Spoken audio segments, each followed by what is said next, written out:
क्या 21 अगस्त को सच में भारत बंद हो रहा है? कौन कर रहा है? क्यों कर रहा है? क्या सच में भारत बंद करना चाहिए, इसकी जरूरत है, या 21 अगस्त को भारत बंद नहीं करना चाहिए? ऐसे बहुत सारे सवाल मुझे कमेंट में पूछे जा रहे हैं, मैसेज आ रहे हैं, फोन आ रहे हैं। चलिए आज इसके बारे में बात करते हैं।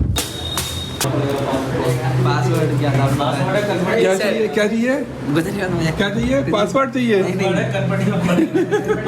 ओलंपिक्स खत्म हो चुके हैं, लेकिन भाई साहब अभी तक विनेश फोगाट के ऊपर जो CAS कोर्ट का फैसला आने वाला था वो आया ही नहीं।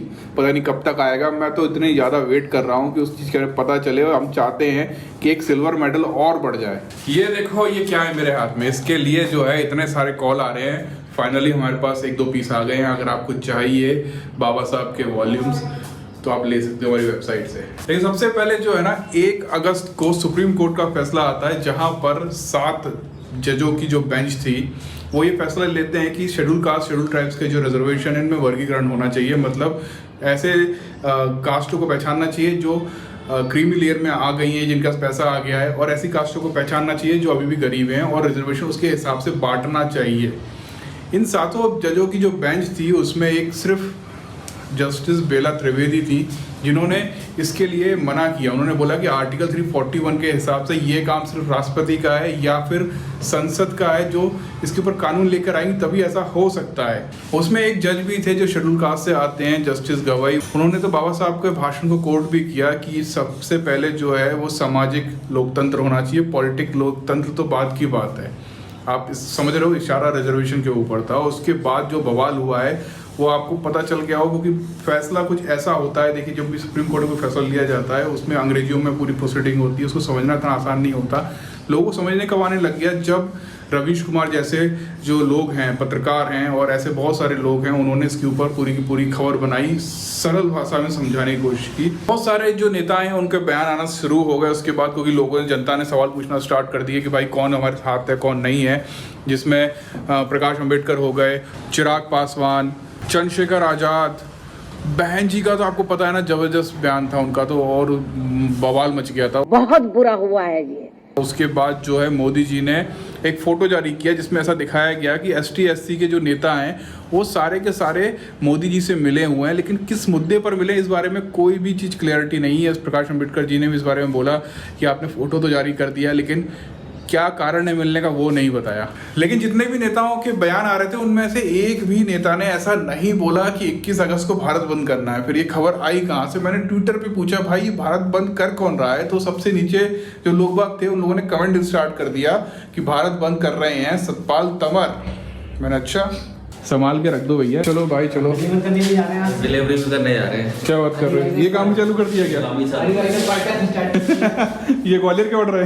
ये ग्वालियर के ऑर्डर है। मैं इंटरनेट पे अगर सबसे ज़्यादा कुछ सर्च कर रहा हूँ ना, तो वो ये कर रहा हूँ कि जो CAS कोर्ट का जो फैसला आने वाला है उसका क्या हुआ, कब आ रहा है, क्यों आ रहा है। और हर घंटे मुझे ये खबर मिलती है कि फैसला कुछ घंटों के लिए टल गया, कुछ दिन के लिए टल गया। अब फैसला जो है मुझे लग रहा है वो 13 या 14 तारीख तक आने की उम्मीद है, 14-15 तारीख तक की। लेकिन मैं क्या, पूरा भारत इंतजार कर रहा है। बिल्कुल। मौसम हमारे ग्वालियर का जबरदस्त है, कभी बारिश होने लग जाती है, कभी ठंड होने लग जाती है। तो मुझसे पहले तो ईसु पहुंच गया और अपना आईफोन चला रहा है बैठ के। कंगना रनावत ने अपने ट्विटर हैंडल से एक पोस्टर जारी किया जिस पर उनके आने वाली फिल्म के बारे में बात कर रही थी, जिसका नाम है इमरजेंसी, और उसमें वो इंदिरा गांधी बनी है। एकदम से मेरे दिमाग में क्लिक किया यार, अभी कुछ टाइम पहले मोदी जी ने ये घोषणा की थी 25 जून को इमरजेंसी ब्लैक डे मनाने का, संविधान हत्या दिवस, और ये जो है ना अमित शाह जी ने भी घोषणा की थी। एकदम से मेरे दिमाग में क्लिक किया, कहीं ये इस फिल्म का प्री प्रमोशन तो नहीं था? आप बताओ कमेंट में। फिल्म आई और हिट साबित हुई ना, कहीं ऐसा ना हो ये गांधी परिवार के लिए ताबूत की आखिरी कील ना साबित हो जाए। जो सुप्रीम कोर्ट का फैसला आया है ST-SC वर्गीकरण पे, उस पर राहुल गांधी, अखिलेश यादव, जब उनका कोई बयान नहीं आ रहा था और लोग कह रहे थे, एकदम से मायावती जी ने ना एक और प्रेस कॉन्फ्रेंस की और वहां पर उन्होंने इतनी बुरी तरह रोस्ट किया ना इन दोनों लोगों को। अब ये संविधान नहीं दिखा रहे किसी को, अब ये आरक्षण की बात नहीं कर रहे कांग्रेस पार्टी एंड कंपनी के लोग और भी पार्टियों के लोग, तो अभी नहीं ये संविधान की बात करे ना इनके आरक्षण की बात कर रहे। तो इसलिए मेरा यही कहना है इन सभी पार्टियों से, चाहे बीजेपी है, कांग्रेस है, केवल आश्वासन देने से बीजेपी के की ओर से आश्वासन आया, माननीय प्रधानमंत्री जी द्वारा केवल आश्वासन आया। बहन जी की प्रेस कॉन्फ्रेंस के अगले ही दिन मल्लिकार्जुन खड़गे राहुल गांधी की तरफ से बोलते हैं कि सुप्रीम कोर्ट ने गलत किया, ऐसा नहीं होना चाहिए था। अखिलेश यादव जी का भी बयान आ जाता है कि ऐसा नहीं होना चाहिए था, गलत हुआ है। चलो ठीक है, देर आए दुरुस्त आए, लेकिन मुद्दे की बात यह है कि इतने सारे नेताओं ने इतनी सारी बहस, इतनी सारी प्रेस कॉन्फ्रेंस, एक भी नेता ने ऐसा नहीं बोला है कि 21 अगस्त को भारत बंद करना है। लेकिन फिर ये बात उठी कहाँ से? फिर अगेन सतपाल तंवर। इस वक्त सतपाल तंवर के 2 वीडियो इंटरनेट पे सबसे ज्यादा वायरल हो रहे हैं। पहला जिसपे वो फोन पर बात कर रहे हैं और किसी को ये बार बार बोल रहे हैं कि मैं तुम्हारा गुरु हूँ, मैं तुम्हारा बड़ा भाई हूँ, तुम्हें मेरी बात माननी ही पड़ेगी। भी अगर मेरी आवश्यकता आपको पड़ेगी तो नवाब सतपाल तंवर आपके साथ है। इस चीज के लिए ध्यान रखना। ये लाइव ओपन कर दिया आपने, 1 सेकंड होल्ड करो आप। 21 अगस्त भारत बंद होकर रहेगा। दुनिया की कोई भी ताकत भारत बंद होने से नहीं रोक सकती। नहीं, अगर वास्तव में आप बहुजन समाज का भला चाहते हो तो देखो, भारत बंद में आप टांग मत अड़ाओ। मैं साफ कह रहा हूं, आपको यदि इतनी ही बहुजनों की चिंता है तो आपको पहले आगे आना चाहिए था कि हम भारत बंद कर रहे हैं, हम खड़े हो जाते, कोई फर्क नहीं पड़ता। नहीं, अगर आप मुझे गुरु मानते हो तो मेरी शिक्षाओं का भी तो पालन करो ना। अगर आप मुझे गुरु मानते हो, शिक्षाओं का पालन करो। देखो, मैं तो नहीं कह रहा कि भाई एहसान की बात है, जो कुछ मैंने तुम्हारे लिए कर दिया वो कर दिया, वो इतिहास में गवाह हो गया, कोई बात नहीं, समझे? चल ठीक है, मैं रखता हूं, दोबारा मुझे फोन मत करना, कोई माफी की जरूरत नहीं है। तुम जो हो अपनी जगह ठीक रहो, हम आपको नहीं परेशान कर रहे और आप हमें परेशान मत करो, ठीक है? ठीक है, जय भीम। दूसरी वीडियो में तो वो बहुजन समाज पार्टी के उत्तराधिकारी को अपनी पार्टी ज्वाइन करने के लिए मना रहे हैं। मेरे छोटे भाई माननीय आकाश आनंद जी के लिए एक विशेष ऑफर है। हमारी पार्टी तैयार हो चुकी है और प्लेटफॉर्म पर बहुत ही जल्दी सरपट तोड़ती हुई नजर भी आएगी। सड़क के कठिन संघर्ष से हमने इस पार्टी को तैयार किया है। मेरे छोटे भाई, मान और सम्मान के योग्य आकाश आनंद जी का हमारी पार्टी में हार्दिक स्वागत है।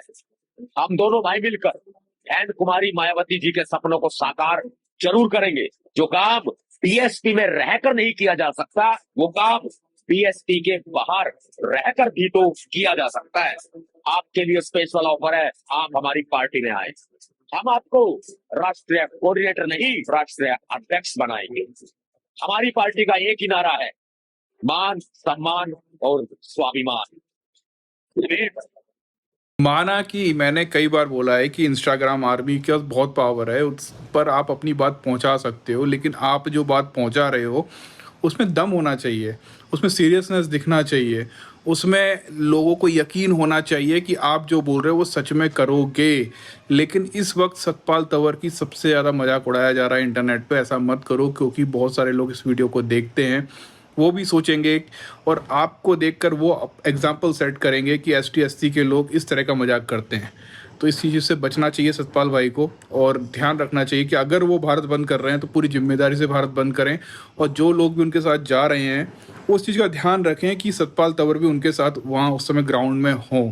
और आप सब जो मेरे सब्सक्राइबर हैं, सम्राट हैं, उनको मैं एक चीज़ बताना चाहता हूँ कि जितने भी नेताओं ने इसके बारे में बात की है ST SC वर्गीकरण के ऊपर, भले वो प्रकाश अम्बेडकर जी हों, मायावती जी हों, चंद्रशेखर भाई हों या चिराग पासवान हो, उन्होंने किसी ने भी जो है भारत बंद के बारे में बात नहीं की, क्योंकि उन सब लोगों ने 2 अप्रैल का भारत बंद देखा था, जिससे बहुत सारी समस्याएं पैदा हुई थी। अब तक उसकी जो बोलते हैं साइड इफ़ेक्ट, वो हमारे लोग झेल रहे हैं।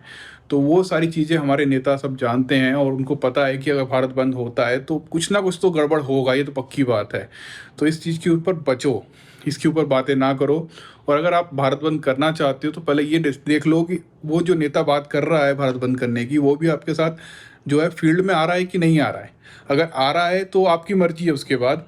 बाकी मैंने आपको हर चीज़ बताई शुरुआत से लेके अभी तक क्या हुआ और कैसे हुआ। कल मिलते हैं, बाय।